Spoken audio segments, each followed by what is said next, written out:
We and are live. and I'm waiting for the Yep. Instagram go ahead. I love the Instagram delay. That's wonderful.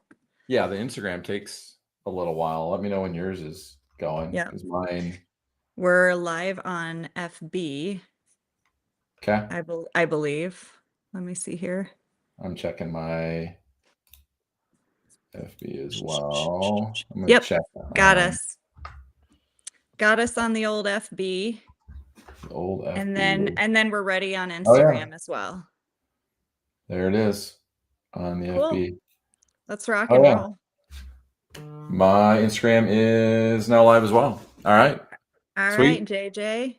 Here we go. Okay, cool. So, I really like our topic because I think a lot of agents, I mean, a lot of agents have searched for this topic. A lot of agents ask us about this topic. And um, from my start in real estate, I guess I would say, I never realized how many different ways that there actually are to make money in real estate. Before, or like when I was getting my real estate license, of course, I thought about like, oh, helping buyers and sellers. And then I started realizing, oh, I could help out with referrals. And that's basically where my brain stopped. So we've been in this game a while now. And I thought it would be cool, and you thought it would be cool if we, discussed the different ways to make money because there are a ton of them, right? Yeah. I think it's relevant right now too, right? We have, 2 weeks ago, right? We talked about the lawsuit changes and some agents are worried about their business. And so I'm sure there are agents out there are thinking, what are some different ways that I could maybe make some money? Yep. Transactions in 2023 in most markets were down like 25% less properties sold. So for a lot of people, they're looking at additional ways that maybe they can make some extra money. And like you, when I got into the real estate game, so to speak, I was thinking there was, two ways to make money: transactionally helping a buyer, transactionally helping a seller. And Mm-hmm. like you said, like we have stuff we'll talk about, but there's like 12 different ways that you can make money. And there's different opportunities and different things that you can do that I wasn't really familiar with. And I keep learning things. Like, we'll talk about one of them, the affiliate thing that you do that I really don't do a whole lot of. Like there's different things that you can do that can add up to little bits or lots of it.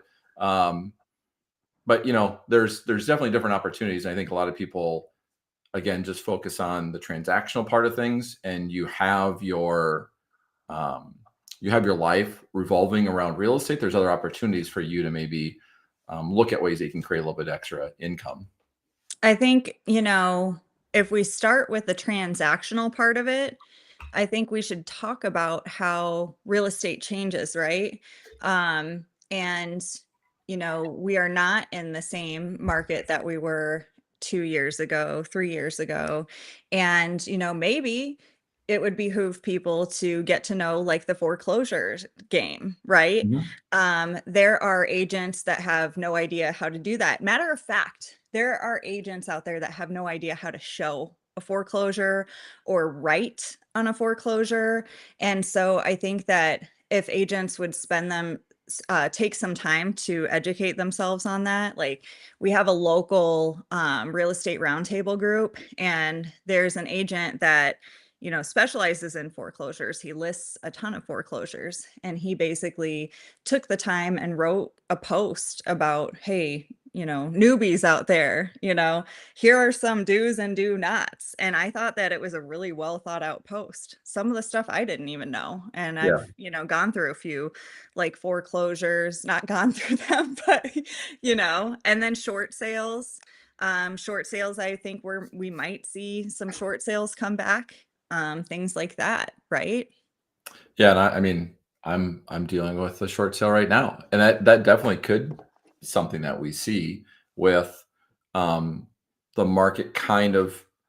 I think there's still some appreciation in most markets, but some houses, if you're in a bidding war and you bid $30,000 over asking, and now you're trying to turn around and sell it a year or two later when you didn't think you're going to have to do that, you know, you might be in that short sale situation. One thing I want to mention, or I'm going to say before we kind of move on. One, I know both of us, Sandy and I, are both watching our Facebook social media, not just Facebook, social media, Instagram. So we're watching those pages. So if you have any comments, definitely feel free to put comments in there, or questions that you have, and then I'm watching mine on my second screen here to the right. Sandy's watching hers. And so there's questions and comments. We'll definitely try to address those as well. So I just wanted to mention that. Feel free to drop something in the comments as well. And matter of fact, I see on my Instagram, I wanted to say congrats to Arizona Steamers who passed their real estate exam yesterday. So congrats to you. Thanks for sharing that. That's awesome. Yeah, very cool. Do we need to do intros? We didn't even do that. Yeah, we never even said who we are. I mean, do you know who I am? I mean, come on. Well, people on my channel aren't going to know who you are, and people on your channel aren't going to know who I am. People on my channel don't even know who I am. They're just like, who the hell is this chick? All right. So, all right.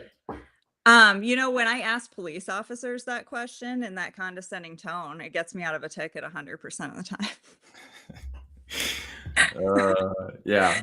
Okay, so I am Sandy Lynn Burnett. I go by that broker girl. I've been in, I can't even count the years now. So I got licensed in 2016. JJ knows I suck at math. So you guys do the math on that, please. JJ is my math guy. All right. He's the guy I consult for math. And I'm a Marine Corps veteran. So I definitely specialize in on the veteran side of things. I'm very passionate about helping veterans maximize their benefits, networking with agent veterans and veterans, consumer veterans. So I have a passion for that.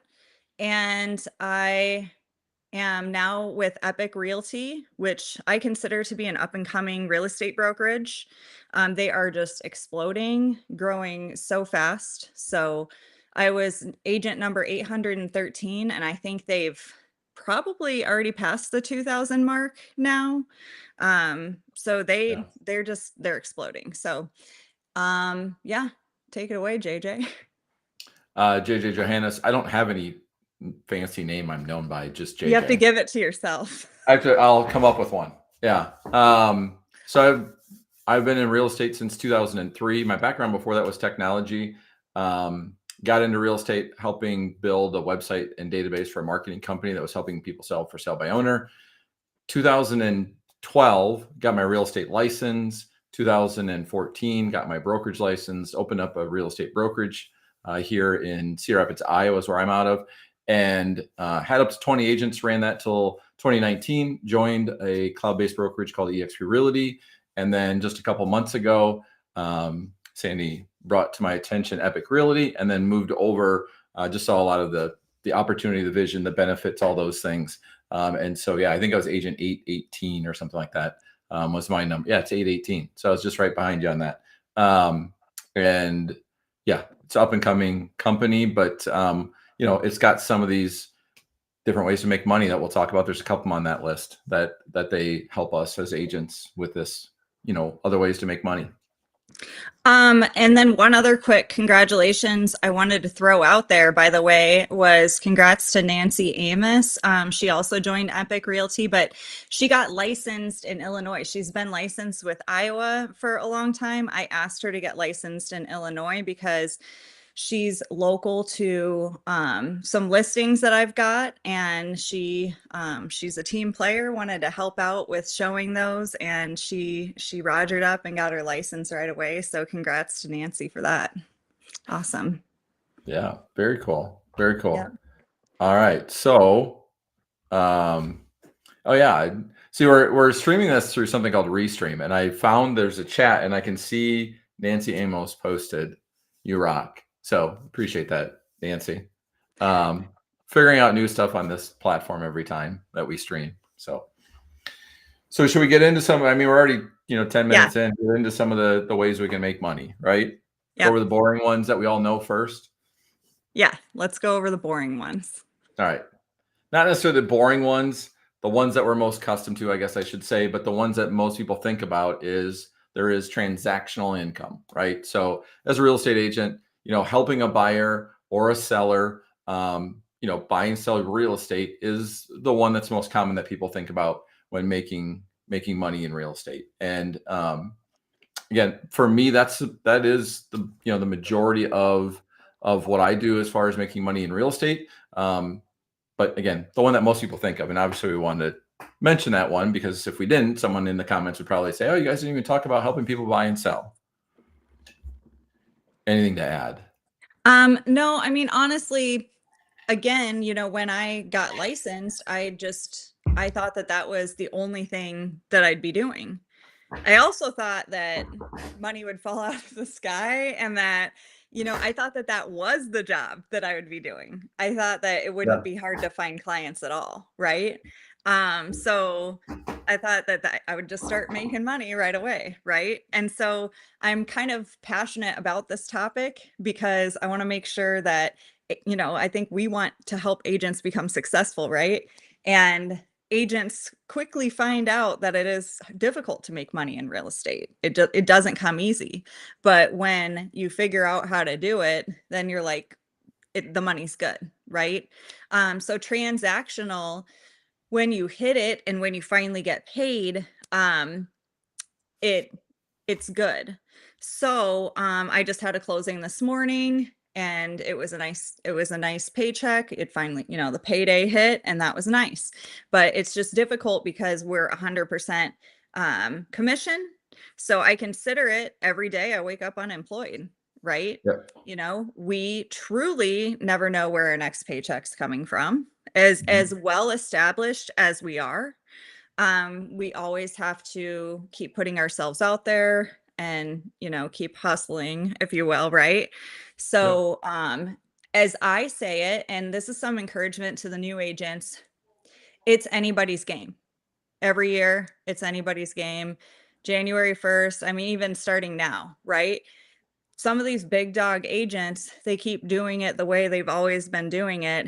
And there are new agents here ready to take their spot. They're hungrier, they're going to market harder. And to me, that's what our job is, and it is to market hard, market ourselves, market our listings. So, Yeah, and along those lines, going back to what you're saying about, and that's what I think one of the misconceptions on the real estate side is, oh, it's going to be easy, and um, the adage is very similar in different industries and different things, but somewhere between 80 to 90% of the business is going to be done by 10 to 20% of the agents, right? So in a given year, some agents will do hundreds of transactions and teams will do hundreds of transactions. There are going to be agents that don't do hardly any, zero or one transaction. And really a lot of it is, getting people to know, like, and trust you. It's building those relationships. It's doing the work. It's making the conversations. It's like, I think a lot of people, when they get into real estate, they see the fun part of it, which is, to me, it's helping people, establish a dream and investing in a property, but also, getting to spend time showing people properties, getting to know them, getting connected with them. But that's like the 10% of the business, right? yep. The other 90% is, making calls, dealing with issues, and all those things. And so that's, I think that's where that perception comes in. But it is, one of the things I like to say. So you said what you like to say. One of the things I like to say is real estate is simple, but it's not easy. Mhm. Similar to, getting fit, going to the gym and working out. It's pretty simple. Eat less calories than you burn, you'll lose weight. But it's not easy. It's simple, but it's not easy, right? And that's where I think real estate is like that as well. Well, and that's the thing, like, I see so many people like begging for coaching or whatever. And it's like, well, hang on. Most people know exactly what they should be doing. Yep. Okay. They just don't want to do it. You know, Getting on the phones or putting yourself out there, it fucking sucks. It's very difficult to do. Um, but so that part's not easy, but it is simple. Like we all know what we need to do. So Yes. that's a Yep. good example. Okay. Yep. So should we get into like another thing that everybody knows now or should know by now, like the new agents for sure, which would be, inbound and outbound referrals? Yeah, I mean, I think we can talk about that. Let's talk a little bit about how to maybe cultivate or find those even? Okay. So I've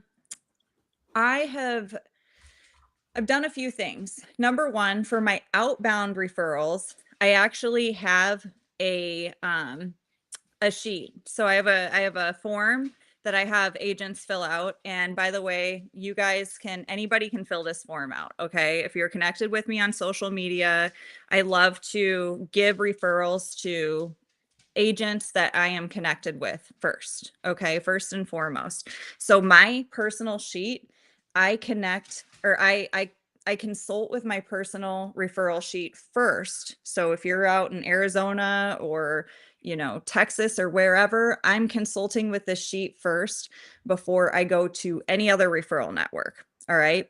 So for my outgoing referrals, I consult with the people that I personally know, which hopefully they've filled out this sheet. All right. And more on that later, but it's in my bio, link in bio, and then you can find my referral form there.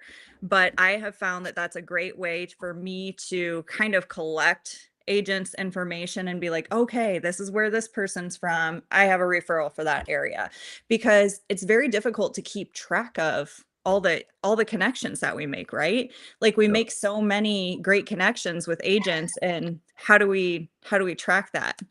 Now for the inbound referrals, we actually just got a buyer under contract today. My shout out to my buyer's agent Christina up in Dubuque. We took on a referral from California, and that came through Instagram. So that came through an agent on Instagram who reached out to me and had somebody for Dubuque. Now, I truly believe that this is a combination of things. One is putting myself out there on social media. You guys know that I do that, but also it's specific tags that I use and it's locations. So the last time I was up in Dubuque, which was a couple weeks ago, I was tagging the shit out of that location. I was tagging like the bars that I was at. I was mentioning the places. I was tagging Dubuque, and I think that that's specifically why and how an agent reached out to me via Instagram for Dubuque. That's why I think, like, I'm not an agent in Dubuque, but I have my buyer's agent out there, right? Yep. Well, she buys and lists, but so I think that that really, really helps a lot as well. So what do you have to say? What do you have to say for yourself? Well, yeah. Well, first I was going to give a shout out to Justin Graham, and he said no one wants to do daily disciplines. Which, going back to the previous conversation, yeah, I mean Totally. that's what it is. Like, how many conversations are you having a day? How many connections are you making? Are you following up with people? But yeah, on the inbound outbound referral, that is something I don't think I literally thought about for the first 8 years. I until I got to EXP and had a broader network of agents that I was connected to. No, I wouldn't say the first 8 years. Yeah, first 7 years for sure. 7, 8 years. I didn't really think about it. And when we moved over to EXP, or when I moved over to EXP, because you were there before me, then I started to think about that networking side of things. And so I'm not as prevalent on social media as that broker girl. I should be that tech guy. You should be. But anyway, I would go to, like, I made a when I was at EXP and moved over there, I made a very purposeful mindset to go to Quad Cities to network. That's how we really kind of That's how connected we in met. person. Yeah. Yeah. And then with other agents, I have a client that I'm working with from another agent in the Quad Cities, because I would go down there and go to these events and I would talk to the other agents. I go to Des Moines and I talk to the other agents. And so I would kind of do that in a same way. Got to learn to better to hashtag things, and tag people. But I like to go to the events to network with people, because you never know when that referral is going to come to you. The other thing I started a few years ago is I started a spreadsheet of, and if you're around me for more than a few hours, you'll know I have spreadsheets. So that is, when in doubt, JJ's got a spreadsheet. So I put together a spreadsheet, and I have states and I have city areas, and I have agent names, and I have, their phone number and their email. How I got started connecting with those is teaching some classes through the previous broker in their world. I was teaching some classes, and so I'd have people reach out to me, ask me questions. I'd always ask them if I could be on their referral list and if I could put them on my referral list. So I have a spreadsheet of agents, across the country. And so I always, like you have yours you go to first, I always go look at that list first, right?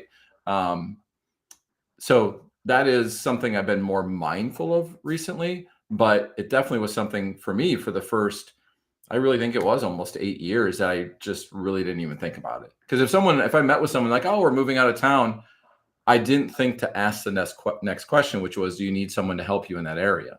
Or do you want me to get you connected with someone, a local professional to help you with that? I just like, oh, well, good luck in Dallas. Good luck in And Indiana. that's like I connected in $4,000 Justin. out the window.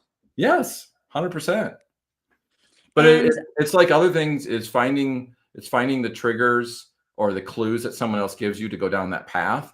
And for me, it's like I had blinders on it to it completely for 8 years.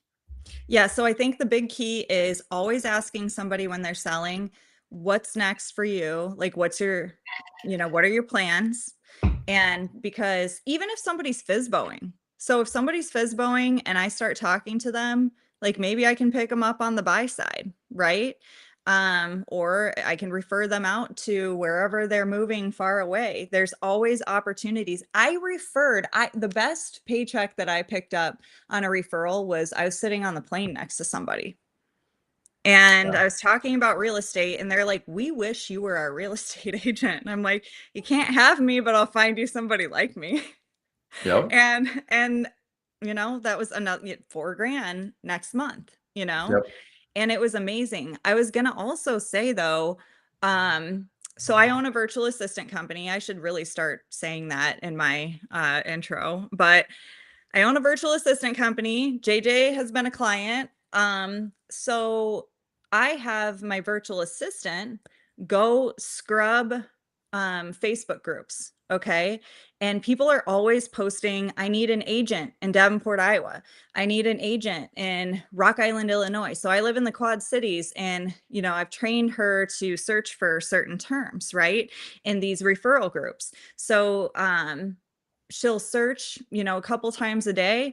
And then if she gets a hit, she'll let me know. And if I can respond right away, I'll respond. And if I can't, then she will, try to hustle the referral for me and get that deal sealed for me. Right.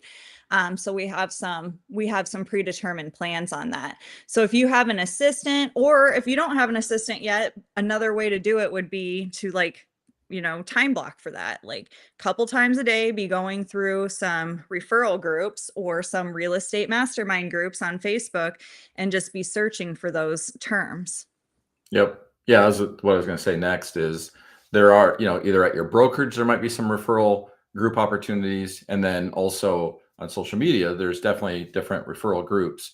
And, I know I've gotten tagged from past clients. That's one of the nice things. Sometimes people say, hey, I'm looking for somebody in this area. And I've gotten tagged from clients, which sure is a lot. So if you ever see somebody post in one of those groups that they're looking for a real estate agent, there's like 100 people commenting on those. But, so yeah, that's definitely a way to look to find someone to connect. And I know we didn't, really have this on the list of referrals, but let's talk about referrals. I want your opinion because I think we have a similar opinion, but a little bit different twist on referral companies, like signing up Oh, for a okay. company you pay a referral fee to. So I have done business with a couple of referral companies. My biggest thing is and it's just personal, right? We all run our businesses. Like, that's what I love about real estate. We're all entrepreneurs. We can run our businesses however we want. I choose not to do business with any companies that ask me for money up front if they call themselves a referral brokerage. They can go fuck themselves if they want any money from me up front. If your leads are so good and you want money from me on the back end, I'm only paying on the back end, right? So I have closed sold.com leads. Okay. But once I started paying for them, because I closed some leads. So I'm like, oh, I'll pay you guys and let's see, um, you know, they moved me to the top of the list or whatever. Once I threw money at them, like I never got any good leads ever again. So I would just advise agents if they're having success with sold.com, maybe don't give them any money, just keep closing the deals. Now, Op City and things like that. So I would say, you know, what they're going to do is they're just going to give you garbage leads at first and they suck and you have to run your ass off and you get like the, you know, bottom of the barrel, like low price homes. And, but if you close one, they start giving you better leads and better leads because these companies want to make money. So if you're closing them, they're going to give you better leads. They're going to give you more qualified leads. They're going to give you higher price leads. So they work if you work them. They work if you're diligent. Though that's my opinion on that. Yeah, and I'd say the same thing. Like what I usually tell agents, I would not spend money up front to get any of those referral leads, but I would be willing to, if it depends on each agent, but I would be willing to pay something on the end for a closed transaction. Because so if we're talking about leads, what is a lead? Can I, now this dates myself, but can I grab a phone book and give you a name and phone number? Is that a lead? Like you're going to pay me for those Right. leads, right? So you can get leads anywhere if it's name and number, but who actually has an intention to buy? Well, if you're only getting paid on something closing, then you're probably only give me people that you think have a higher probability of actually doing business, right? So to me, that's where I would look at the same thing. Like, right, looking at that paying a referral at the end, and Sandy made a great point, is a lot of agents are going to get that lead and they're going to make one contact and then they're done. So what I would tell you, you know, through, like, we use Lofty, have a smart plan, have reminders, like keep contacting them. You know, some of you may have seen the chart, but there's a chart about like most leads you have to contact like it's 8 to 10 times before they'll convert to where you can transact with that and make them a client of yours. And it's like less than 5% of agents are going to make that many contacts, right? So if you do the work, you will start to get better leads. And one thing for me, because some people are against those referrals, like I don't want to pay a referral fee. That's fine. That's good. The average client or the average person is going to buy and sell, transact in real estate every 7 years. So I'll pay that now because I'm going to be in the game for more than 7 years. So I'm going to get them the next time and I don't have to pay a referral. And if I do a really bang up job and do a great job on my service, I'm probably going to get other referrals for them. So just like a listing, they'll say can turn into 3 transactions. I think a referral can turn into 2 or 3 transactions. So I just pay the entry fee. And then after that, I don't have to pay it again. Exactly. You know, when you say that though, what's crazy is some of these referral companies are starting to tack on to that and say, if this results in X amount of number of transactions, you still owe us from this. And that to me is crazy. So make sure, Yeah. you guys, that you are reading your agreements, because don't get your ass sued, you know, big time. Yeah.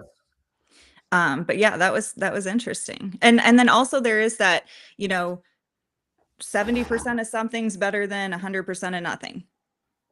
I agree. Hey, before I move on, what's the drink of choice tonight? I'm being lame. This is Oh, watermelon lime sparkling water.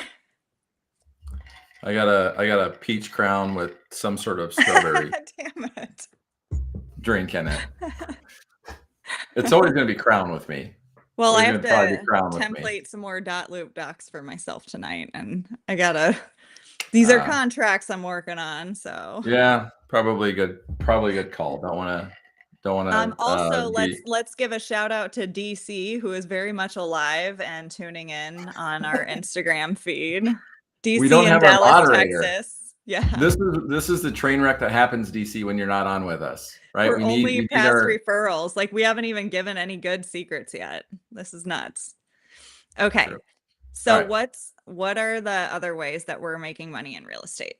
So another way that a lot of people may not think about is something called a BPO, right? And so some people may not know what that means. So it's an acronym for broker pricing opinion. Now, one thing I would tell you is always check with your broker first if you can do these and how you should get paid on these, because some brokers will allow you to get paid directly from the company that is looking for a BPO. Some will want you to go to that money gets paid to the broker. So that's my disclaimer. And you can read the bottom. These are our opinions only, right? But so a BPO, there's really three different kinds, and I've done a few of these. Especially when I started doing these was COVID. COVID came and shut everything down, and I'm like, well, how am I going to make money now? Like I can't show how. Like there was that 3-week period of time where nobody knew what they're doing. We were wiping down our groceries, Yeah. to make sure we didn't get the COVID, right? So I did some BPOs, and so the three that I've done is what's called a PICR, Property Inspection Condition Report. There's an external BPO and an internal BPO. Now, there's different levels of things that you do with them. I don't want to kind of get too into the details. If you have questions on this, let me know. I can send you a list. I have all the companies that I signed up for. There's different pricing things I can send you because they'll say, hey, we're going to give you $25 to go do a BPO. And I'd be like, okay, well, it's external. It's 20 minutes away. I'll counter $100. So I can give you kind of a price guide on that. But a PICR, you go by, you take some pictures, front of the house number, looking left down the street, looking right down the street. Then you go back and you upload them in, you answer a few questions that takes 10, 15 minutes. An exterior BPO and interior BPO, I would actually think for new agents, it's something to maybe do because you fill out a report kind of like an appraisal. And that was one of the things when I was doing those, I started to really get a little bit more fine tune on my pricing, like pricing homes, because you start to go, okay, pluses and minuses for bedrooms, pluses and minuses for condition, pluses and minuses for square footage, versus, I would just get more granular on comparing that. So again, it's a report. You're going to take pictures outside for the exterior BPO, interior BPO. It's usually listed with an agent already. But you go through and take these pictures, and now you have to fill out a similar report, but now you have to pull up 3 sold comps and 3 active or pending listings. And then you have to give them the price that you think the home is worth. And so, again, it's an easy way to make money. The highest I'm trying to think what the most amount of money I got for a BPO was, I think $200. PICRs, those are pretty quick. Those probably average about $30 to $40. And then BPOs usually average, $75 to $100 when I did them. Now, this was literally like 4 years ago.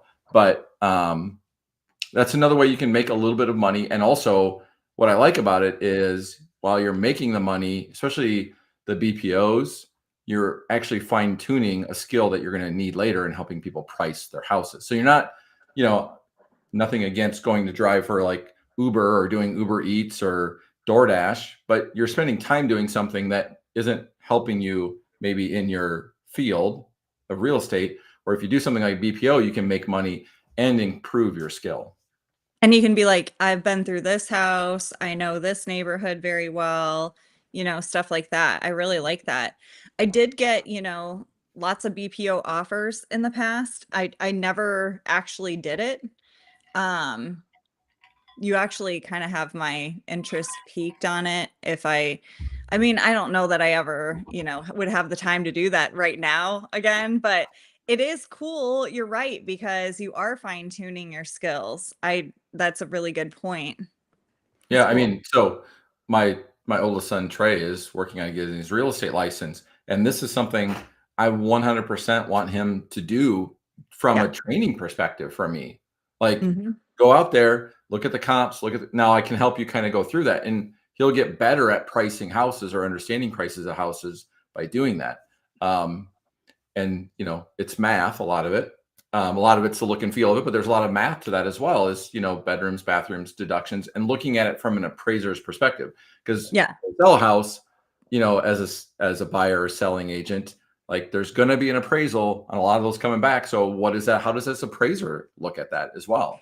And it's also helped me with challenging appraisals. When I look at the appraisal report, I look at it with a lot, because the BPOs that I filled out, a lot of it is it looks kind of like the appraisal report. So when I look through it, I kind of know more things about it. And an appraisal short last year, and I actually found some things that they put in there wrong, actually, when I was looking at it, because I'm like, oh, this doesn't make sense. And part of that was from doing BPOs 4 years ago, and doing several of them over a 3-month period. I think that actually one thing that we were gonna announce is we're also gonna start doing lunch and learns on Thursday. We're gonna start that a week from Thursday, and we want to do, all kinds of different things that agents want to learn. But I think CMAs, BPOs, I mean, that's something, you can teach across the country. Like those Yeah. are skills that every agent needs to hone in on. And I think that that would make a really good class, actually. So Yeah. let's not forget that one, JJ. Let's not. But yeah. Um, okay, cool. Yeah, I have nothing to add on that since I haven't done those, but I've gotten offers. Yeah. Um, And yeah. again, if people have questions about that, feel free to hit Oh, me up. one thing that I Um, have to add is those fees are negotiable. Like you can yeah. actually, yeah, get them up a little bit potentially. So, I would say of the ones I accepted, probably at least half I negotiated back. So okay, cool. you'll see a exterior BPO most of the time it comes through at 25 to $40, and I was not doing those unless it was like 75 to 100 most times. So Okay. now you can counter back, but it's kind of like in the world of multiple offers. Like if some other agent says, "Oh, I'll do it for 40," well, then you lost it, right? And you don't know. But yeah, you're going to get an offer, and you can decline it and say, I want more." I'll Think about decline what it your because of time's the worth, fee. right? What's that? Think about what your time's worth. Oh, that's 100%. The first time I did one, I think I took the $40, and then it took me like 2 or 3 hours. I'm like, well, that was like I got to up that hourly rate.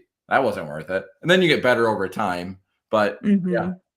But again, I mean, we're talking about ways to make extra money. Like if you're crushing it in real estate and you don't not focused on that, well, then you don't have to worry about those. But if it's like, hey, it's been a little bit slower, here's a way you can make money. If you're a newer agent, again, like Trey, my son, is 100% going to do some BPOs because, again, I think it's a great training tool at the same time of making some money. And instead of me saying, hey, do a CMA on this, well, hey, go do a BPO on this and actually make some money doing that. And Right. then, your girl is all about social media. So I think that that's a great opportunity to, document, not create, post about your day, right? If you want to become an expert in real estate or, like people need to feel as though you're an expert in real estate in order to hire you, right? Yep. So if you start posting about doing things like that, um, showing paperwork to put it in your stories and things like that. I'm doing a drive-by for a BPO, blah, blah, blah, blah, blah, explain what it is a little bit, but I think that that would also go a long way as well. So when you are real estating, make sure that your social media-ing it. Sounds good. I need to be better at that myself. All right. You can kick off the next one because that's what you do that I do not, the affiliate. Oh, okay, cool. So, I started this a few years ago, and it is affiliate income. Okay. I don't do like I'm not super successful at it, right? But I have become more purposeful with affiliate income and affiliate revenue. So I try to find out, right? Like if there is a brand that I really enjoy that people are asking me about quite a bit, I am trying to find out if there's, an affiliate link for it, and then I will sign up for the program and I track all of my links. So JJ, this nerd, would use a spreadsheet, but what I do is I have a Slack channel. So I highly recommend Slack, and that should probably get added to a class list too. But I have a whole Slack channel called Affiliate Info, and it's my affiliate links. And so I can run in there, I search, whatever I'm looking for, and then I copy the link and can send it to anyone or post it for social media. So different things. If it has to do with real estate, I have an affiliate link for the CE shop.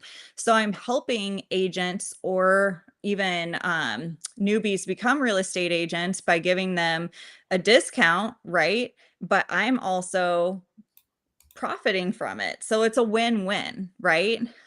So that is a good example of affiliate income, but you can do it on anything. There, my CRM that I use has affiliate income. Like that's really big. So I think if you are into that type of thing, you should just consistently talk about the products that you're using that make you successful or that you really enjoy.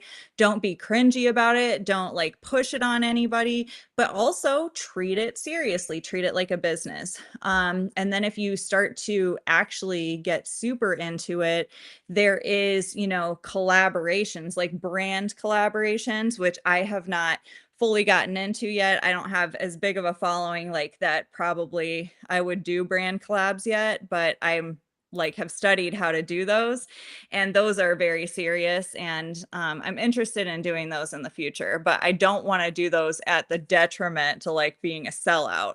So I've studied like how other people do those, and then they incorporate them into their own brand and like do them really cool. Yeah. Do you have Yeah. any questions or anything to add on that? I'm No, gonna I check just haven't done check anything with my it. links. Yeah, you can Okay. check your sites.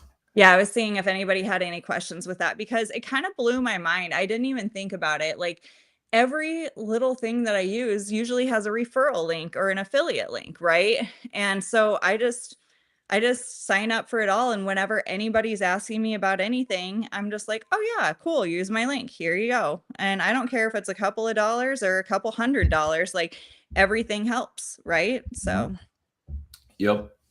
Yep. No, I don't have anything to add to that one. cool. Also looking at the time. We were talking, I didn't know if we're gonna fill up an hour, and we're getting I close told already. you we would. I knew we would. I know, you're right. Maybe once again. All right. Rev share? I don't know, we can go through investing maybe fairly quickly because that I think will be its own I topic at think we some should point. talk about rev share. Yeah. Let's talk about Be rev share. because I think, like, investing and stuff, that could be its own thing, I and think it rev is. share is, something that so, I think that one thing I would add back on the referral side of things, if you get, serious about wanting to build the type of business with agent referrals, I would consider joining either a cloud brokerage or a national brokerage because you have the opportunity to seriously network across the United States, across the world. But then also, it's like small and intimate, and you build these, strong relationships with agents, right? So, these cloud brokerages and these national and international brokerages that are, essentially they have no boundaries and no franchises. Epic Realty is one of them that we're with, that we're currently with, and they have rev share. So these brokerages have revenue share, right? Where, and I'm just going to speak specifically to Epic Realty just to make it easy, right? So, Epic Realty gives away half of the company dollar, okay, back to its agents who help grow the company. So, at first, it doesn't seem like it could be a whole lot, and then it kind of really starts to add up, and it's very nice. So my first check was like, I think $12 or something the first month that I got a rev share check. And then my March check was 600 something dollars. And then now in April, my check is past $1,100. It hasn't even like stopped counting, right? Yep. So that's the power of rev share, and it started to, accumulate, and that is, a nice chunk of change to have, and it's only my third month with the company. Okay. Um, and so I would say it's something that I'm already doing, right? I'm already talking about the brokerage that I'm with agents. I'm already helping agents. I'm already mentoring agents. I'm already making sure they have what they need in order to become successful. So it's almost like just getting a thank you from my company for doing what I'm already doing, right? That's kind of how I feel about it, and it is a nice like additional stream of income. Yeah, and that, you know, coming from the traditional brokerage side of things, I guess I shouldn't say traditional. I have my own independent brokerage. The revenue share, I think this is where a lot of people want to close their ears. They want to tune this out. They don't want to listen because like, oh, it's right here we go with rev share. It's an MLM. It's all these different things. And like you said, it's like I'm not signing up to sell, some sort of protein drink. Like I'm just doing real estate, right? And if you really think about it, every company has revenue share. It's just where is it going? Where is it being applied, right? So every company takes a cap. Now, so for example, Sandy, who's to my left on my screen, is my sponsor. I do not feel like I am giving Sandy any of my money because I am paying Epic or my broker a cap, and they can decide what they want to do with that. If they want to have brick and mortars and they want to have different costs and they want to have different expenses, they can do that. But some of these cloud-based brokerages like Epic are saying, look, we're going to run our company a different way. And what we're going to do is we're not going to have these offices or regional managers or recruiters or all these different things. We're going to take half of what you've given us, JJ, as your cap, and we're going to share it to the agents that helped introduce you and support you in the company. That to me is beneficial to me because Sandy and the people above her, I have communicated with them and I've had conversations with them and they can help me in my business. And there's people underneath me that I'm helping them with their business. And so that part of it, I think lots of times gets people tuned out like, well, JJ, you're taking part of your money and giving it to Sandy. I'm like, no, I'm not. Like my 15% cap at Epic is an 85-15. So my 15% cap, wherever you're at, you're paying some sort of cap, and that revenue is going to the company, and they can spend it however they want. It's their money. I like a company that also rewards the people with that cap money that help bring me to the company and support me. Mm-hmm. And it also is nice because like Epic specifically is a really clean rev share model. Yes. It was actually a big factor in me coming to this company, like the whole other part of the company with all the agent support and everything that sold itself, but the rev share model was really cool because all of the there was no you have to unlock your next tier and you have to have all these like qualifying agents in your front tier, and it was like, oh my god, really? Like I just it's 5 levels, everything's unlocked, and I'm getting 10% of the company dollar. It's so easy. A caveman could do it. Yeah. Well, I'm this is so where old. I look at our disclaimer, and these are only our opinions. I don't know that there's another or there's not another brokerage that provides revenue share that doesn't have an unlocking component, Hmm. right? I think everyone else, you have to have something that unlocks, or there's the tiers are paid at different levels, right? Where that's something I appreciate because my previous brokerage, had people in 5 different levels underneath of me. And people could ask them, and I hope that they would say what I think is that I supported all of them the same. Didn't matter if they were in level 1, level 2, level 3, level 4, level 5. I was only getting paid on level 1. Level 2, 3, 4, and 5, I was supporting them, and that money was, within EXP and going other places. But that didn't change how I supported them. So I like that this aligned with my values, which is anybody that I'm involved with at the brokerage I'm at, I will support and help them in any way that I can. Right. And so I don't know, maybe you know of one, but I don't know one that pays the same no matter what level and doesn't have any sort of unlocking mechanism or agent count. I don't. And that's what's been like really brilliant about it is we've been able to collaborate and help agents together. Like, and that has been awesome. I've introduced you to a couple of agents, and because of that, the agents have benefited more by knowing you and me. So yeah. Like DC, our Yep, man like DC. DC, exactly. Yeah. So that's so I think that that could be a stream that people shouldn't shy away from. It's something that we all naturally do anyway. I hear people be like, "Oh my God, you're getting licensed. Come over to my brokerage." Like people are just like proud of where they're at, right? It's just an Mhm. automatic thing.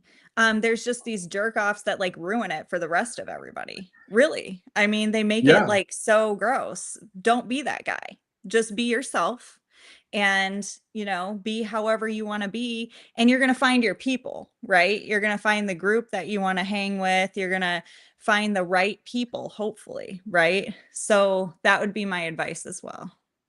Yeah, and the other thing now drilling down a little bit into Epic, because I've talked to agents and like, well, I don't want to do any attraction or recruiting. I'm like, you don't have to. Like, Mm-mm. here, just take the free signs, take the free photos, get the free car washes. I use mine again today.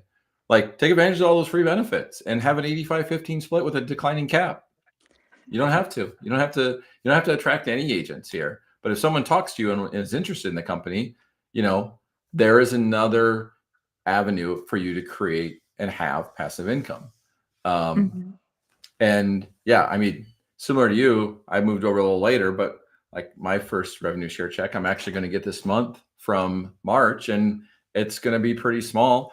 And by the end of April, it might be my April one that'll get paid in May, may be the largest revenue share check I ever got, exceeding the other revenue share check I had at my previous company that I was at for 4 years That's what and I think worked as well. hard to And build I that. had a downline of over 140 people at my previous brokerage. So, yeah. So that's what's exciting is just kind of like getting, like a fair pay, I guess I would say for that. Yep. And then also it's rewarding because we have been able to collaborate with some new people that like um just kind of are like opening up a lot more. Everybody just is, it's like a different vibe, it's a different culture because I would say with other brokerages when they were trying to make sure they're unlocking their levels, they're kind of keeping everybody for themselves, right? But Mhm. in this brokerage, you can afford to be more generous and be like, you know what, JJ, I think this person would be a good fit, working directly with you. I think you should sponsor them, even though I connected with somebody like DC, for instance. That way we both benefit, but like DC is the one who actually benefits because now he gets the expertise of JJ and then he gets, I mean, I don't know what expertise I have, not kidding, but you know what I mean? And so Yeah. that's what's really cool is you can actually, structure and make sure that you are benefiting people around you in a great way. So, and then there's also, I guess we should touch on this slightly, is there are certain brokerages, and Epic is one of them, that does do stock, right? That Yeah. is considered a stream of income as well. And I don't even think I wrote this down when we were kind of like brainstorming this topic ahead of time, but at Epic, you can take 10% of your commissions to buy stock, up to 10% of your commissions. And you can decide this each transaction. Do you want to spend 0%, 5%, or 10% to buy stock at a 20% discount? Okay. And this is still penny stock, it's still pre IPO. And it's your decision whether you want to buy it or not.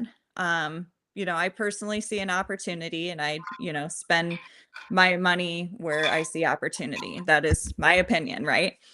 And then, but also, whether you choose to buy stock or not, Epic gives you free shares. It gives you free shares based on you closing, your first transaction, you simply joining, you attracting somebody to the company, you capping, it gives you free shares, whether you ever plan to buy stock or not. And so that's just a gimme free stream of income. So I think that that's really neat too.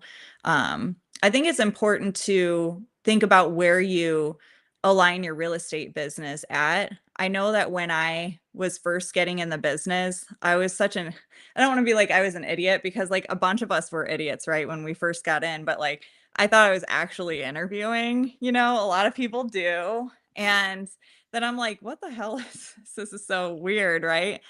And then you start to realize like, oh, I'm making you money. What have you done for me lately? What am I getting for all the money I'm giving you? So I just would encourage agents when, especially if you don't think that, um, you are having a good experience where you're at, or you don't think that you are living up to your full potential, or you don't think that you're getting the most bang for your buck. I really highly encourage you to, do your research, because there are plenty of good places out there, and feel free to hit us up too. Like, we're happy to talk to you as well. Yeah, I would just touch on like the stock awards again. I think of it from a corporate world perspective. It's like an ESOP. It's an employee stock, purchase plan that you have the opportunity to buy the stock, and you also get gifted stock. Getting something that helps you with retirement and saving up is, it's something that is kind of as revolutionary in the last 10 years or so. And I think it's just something, like you said, is what is your brokerage doing for you? How is it helping you with your business? What is it doing to help you move your business forward and reward you for that? Because as you mentioned, you're talking about like interviewing for the brokerage. So I've never worked in a traditional brokerage, having gone from my own independent brokerage to a cloud-based brokerage. But I think most people were going to take you. They would take me, right? We're a license. We're someone that can help sell real estate. And so, like, what is the business? What is the brokerage that you're aligned with? Which you might be where you want to be, which is great. But what is your business? What is your brokerage doing to help you with your business, I should say? And how is it helping you reach those goals? Whatever those might be. Everyone's going to have different goals. But, to me, having a brokerage that gives me a couple different income streams, helps me with different benefits, helps me with, Holly, who's on the call, help me with, can help with prescriptions and medical stuff and all these things.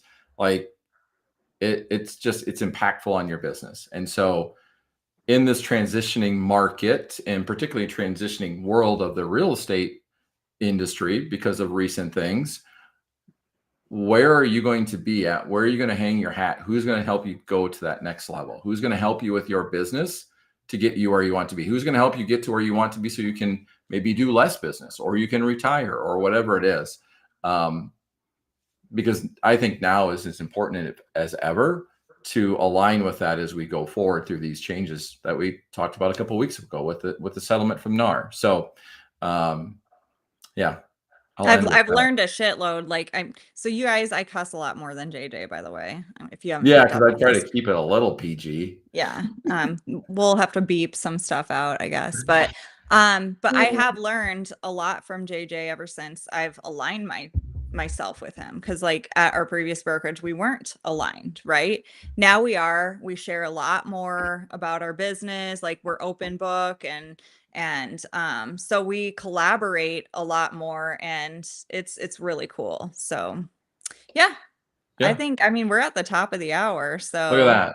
One what do you hour. think? Yeah. I think we got through in an hour. That's pretty That was pretty amazing. good without DC driving the train. That was a little rough for a while, but we It did was. it. Yeah, it was like I don't know, maybe they don't have this in other places in the country, but we were on a level B road there for a little while, uh, trying to figure out where we were going. But I think we made it back on that paved road.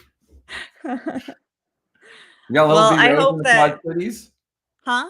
You guys have level B roads in the Quad Cities? I don't know what you're talking about. Oh my gosh. All No. right. Well, I Level B live in a roads. place called Betterdorf, so we our roads are paved in gold, actually. Okay. Well, when we grew up in Delco, Delaware County, we'd have to go road tripping on some level B roads. So the roads that don't get maintained at all. So Ah, I see. so they don't get maintained. They're basically mud roads. So Well, we hope that you guys got some value out of this, and just hit us up if you ever have any questions or want to chat. I do believe our first lunch and learn is actually going to be like a week from Thursday, right? A week from yes, Thursday 18th. a week from Thursday, are we going to do it at noon? Sure. Whatever time you're going to do it. Okay. It's your training. Okay, let's do it. A week from All right. Thursday at noon. What I'm going to do a lunch and learn on, you guys, is I've been getting a lot of questions about digital business cards and how to maximize the use of it. So it's so much more than just, oh, download my contact. So I want to show you guys how I, market my listings through my digital business card, how I connect those to my signs. I mean, it's endless, right? So, the training will be about digital business cards and specifically Popple. If you want to set up your Popple, that's what the training will be about. And I will need to attend that myself. So Yeah. yeah, the 18th, and we'll probably put something out on our social media pages to point to it. But yeah, noon on the 18th. Awesome. And if you have ideas on what we should talk about next Tuesday night, let us know. We have some ideas Yeah. brewing, but we'll take input. Yeah. And we probably need DC as a host. If he would be We home. definitely need our brother back. Yes, we need brother DC back. All right. All right, guys. Take care. Thanks, everyone. All right. See ya. Bye.